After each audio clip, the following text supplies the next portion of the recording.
Now we see an application of Laplace transform. We are going to evaluate certain integrals using Laplace transform. So now we want to evaluate the integral 0 to infinity t e power minus 3t sin t dt. So here we first recall the definition of Laplace transform.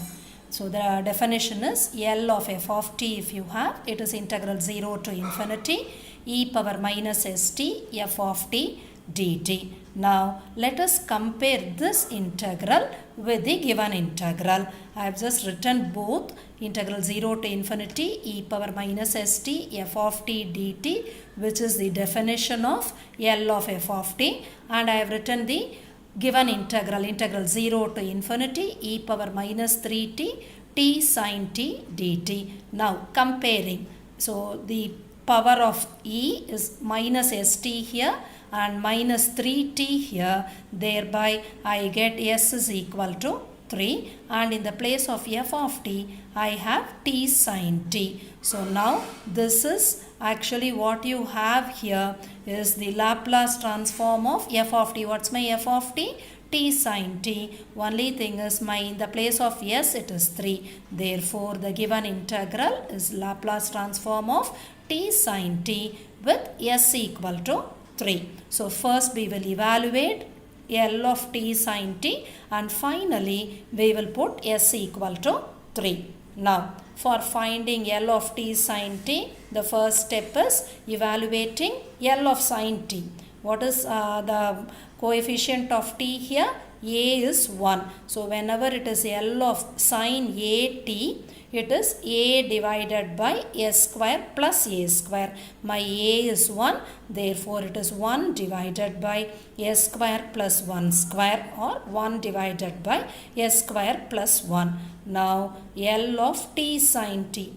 Whenever you multiply the function by t, it is minus d by ds of L of sin t. What is L of sin t? 1 by s square plus 1. Therefore, I am going to differentiate this function once with respect to s. So, for differentiation, I am taking the function as s square plus 1 whole power minus 1. Thereby, this minus 1 is there. One more minus 1 comes. S square plus 1 whole to the power minus 1 minus 1, which is minus 2. And then differentiating this s square plus 1, I get 2s. Now, what do you get? It is 2s divided by s square plus 1 the whole square.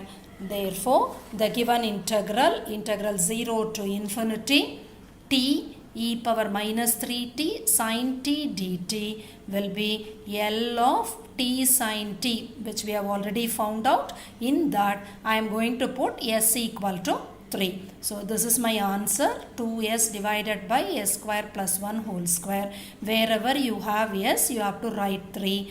So, on simplification, we get it as 3 by 50. So, what do we observe here?